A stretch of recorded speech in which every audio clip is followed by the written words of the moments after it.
So, there's a deadly virus outbreak on a cruise ship, and dozens of potentially exposed passengers on board are now spread around the world. Officials need to track them down, but how do they do that? Now, we're talking about multiple jurisdictions, multiple organizations, people having traveled globally now. That's epidemiologist Anne Rimoin. She's talking to me about a strain of the rare Hantavirus that spread aboard a ship as it sailed across the Atlantic Ocean. At least 3 passengers have died and several others are sick. But the World Health Organization says the risk to the public remains low. However, tracing every possible contact has become a complex global effort as officials in 4 continents try to find dozens of passengers who disembarked from the cruise ship before the outbreak was detected and trace others who may have come into contact with them. The ship, the MV Hondius, left Argentina on April the 1st. It was scheduled to visit Antarctica and other locations, but plans changed due to the outbreak. It made its way to the island of St Helena, then Ascension Island, and finally Cape Verde. Anne Rimoin is Professor of Epidemiology and Director of the Centre for Global Health Security at the UCLA School of Public Health. Welcome to you. I'm wondering if you could begin by putting these hantavirus cases into some context for us. What would you say to people who are inevitably comparing this to COVID-19 or worried that it could turn into a situation like that? Well, this is a very different situation. We have a virus that is a known virus that we do have information on. We have diagnostics for it. And what we know about it from the data that does exist is that person-to-person spread does happen, but it does not appear to be as significant as diseases or as viruses like the SARS-CoV-2 virus, which was extremely contagious. This virus, the Andes virus, requires much closer, sustained contact between people as we understand it. So I think that this is a very different situation. And I understand that people have a lot of anxiety about after just having experienced the pandemic, but this is a very different virus and a very different set of circumstances. Thanks a lot for clearing that up for us. Now, you're a virus tracking expert, so let's talk a little bit more about that. When we're talking about this hantavirus, a few confirmed cases, but many more potentially exposed. How do you start tracing an outbreak like this when people potentially who are impacted are spread across continents? Well, you start with the basics. You define the cases that you have, the confirmed cases, the probable cases, and the suspected cases, and that's all based on diagnostics. And so testing people to know whether they actually have biological evidence of having been infected or not, or having been exposed. And you establish a timeline, and that's really important here. You need to understand when people came in contact with, well, for example, for the index cases, these first cases, when did they potentially come in contact with rodents? How long was their incubation period? What were the opportunities to spread it to other people?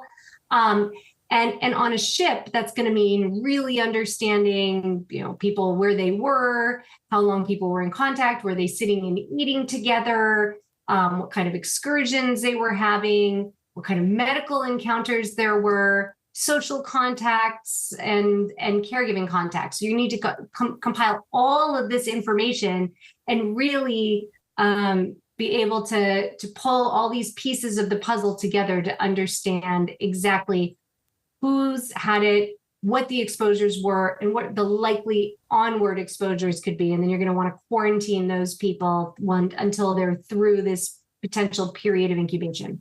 I want to ask you a bit more about this context of ships in just a moment, but if we can just get back to what you were saying with the timeline and these sorts of questions that need to run through in order to create the timeline.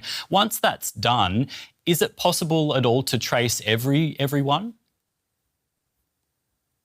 Well, here's the good news about a ship with the ship's manifest and some of the travel that was done. we're going to have a really good idea of who people came in contact with and where they were. Now, that said, we do have a timeline that probably occurred before these people got on a ship. And so we may have some difficulty constructing that piece of it. But I do think that we will have a good chance of getting the vast majority of people that were in close contact with anybody that could have potentially spread this virus, and we'll be able to follow those people pretty well. I mean, you never know if you're going to be able to get every single person, because there are always things that could fall through the crack, and you're relying on memory as well as whatever evidence you can pull together in terms of timelines and where people were. But I do think that in this particular case, given how long these people were on the ship before they were symptomatic, we are likely to have a very good timeline of exposure.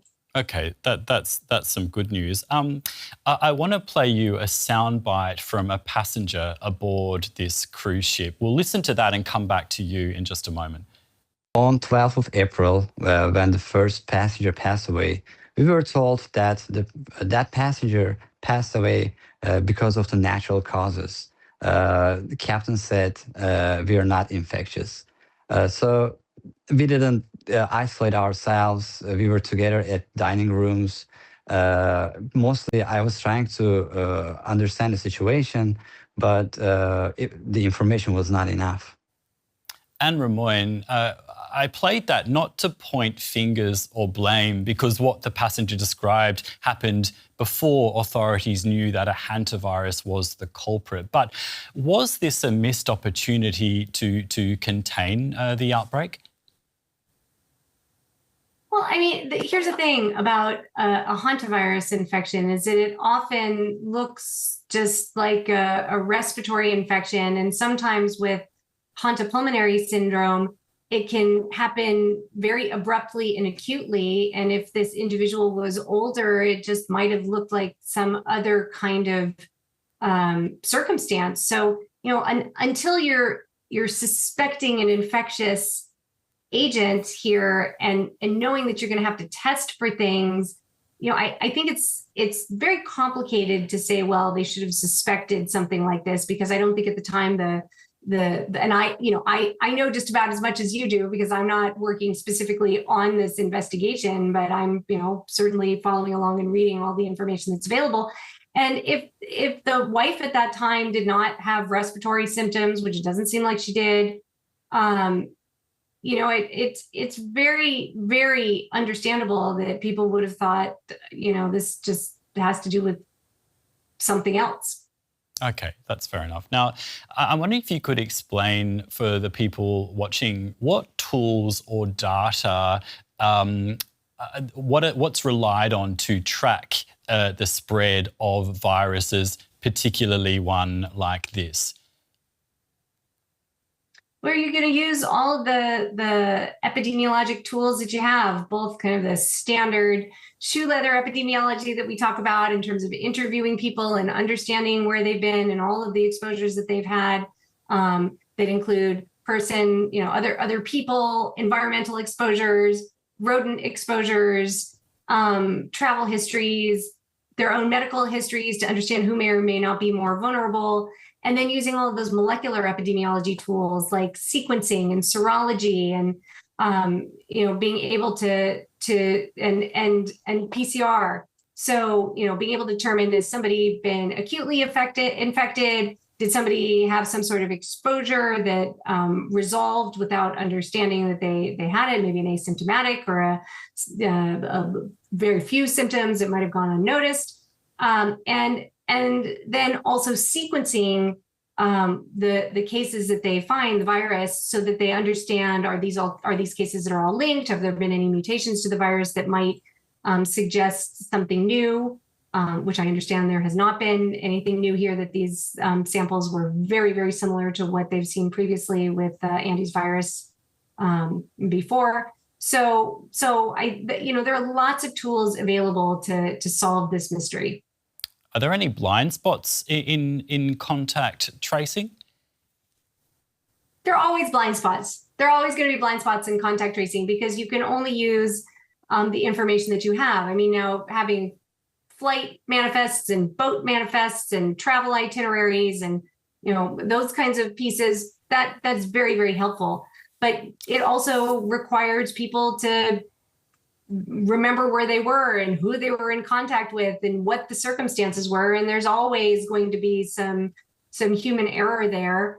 And also for the people who either are very sick and can't communicate, or those people who are deceased, you know, we may not be able to totally construct their exposures previously.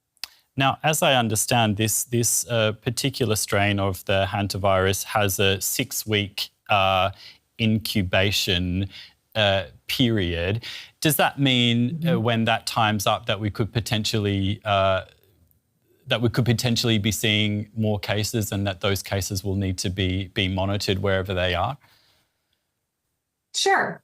Well, you know, that's the thing about hantaviruses that are so complicated. They have a really long incubation period, anywhere from 6 to 8 weeks at the longest.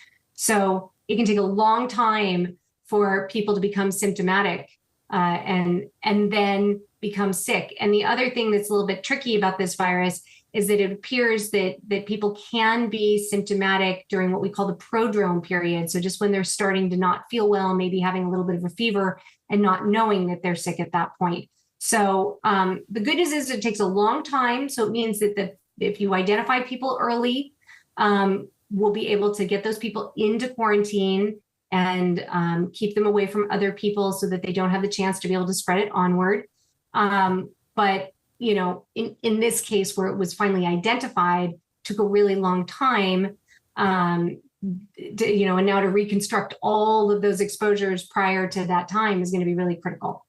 Now, as I understand, there was a previous outbreak of this virus in Argentina in 2018. Officials there believe that the first cases now may have been contracted on a bird watching trip in Argentina's south. Now, I just want to play something that the WHO had to say earlier today, and we'll come back to you, Anne Rimoin, in a moment. Mm-hmm. Does that mean the rest of the world, this disease will spread? We had that outbreak in 2018 and it led only 34 cases. We may have similar cases from there. So I just want to show that if we follow public health measures and the lessons we learned from Argentina is shared across all countries, what needs to happen in contact tracing, isolation, we can break this chain of transmission. And this doesn't need to be a large epidemic. It's in a specific confined setting where people are interacting in a prolonged close contact. So we feel it's quite familiar to the 2000 outbreak in Argentina, and we don't anticipate a large epidemic. So not anticipating a large epidemic, and that sort of matches up with a lot of what you were saying, Anne Rimoin. What role does international cooperation play in a situation like this in outbreak tracing? International coordination is critical here. It's going to be the centerpiece of how you're able to piece all of this together. Now, we're talking about multiple jurisdictions, multiple organizations, people having traveled globally now. So international coordination and collaboration is going to be key to be able to get all of the information together, to really understand it, and to prevent cases like this from happening in the future. This is why the WHO is so critical. This is why our own public health infrastructure is so critical, and really demonstrating that it's really important to have all of these things in place ahead of time. You know, I said this often during the pandemic. I'm going to say it again. It's much easier to stay out of trouble than it is to have to get out of trouble. And we always want to be in front of these things as opposed to chasing behind them. So having that infrastructure, and that includes global coordination and mechanisms for it in place before we run into these situations. Viruses are going to continue to spill over. You know, this is an unusual situation, but certainly these things can happen. And with increased travel and trade and climate changes and changes in how we interact with wildlife and exposures, this is not the last time we're going to see this. So we should have really good coordination. And we'll do our best to stay out of trouble. Thank you so much, Anne Rimoin, Professor of Epidemiology and Director of the Centre for Global Health Security at the UCLA School of Public Health. Thank you. Thanks for having me. And we'd love to hear your reactions and maybe whether Professor Rimoin's answers have changed how you're thinking about this. If you like this video, please hit that like button. And if you haven't already, don't forget to subscribe. Thanks for watching.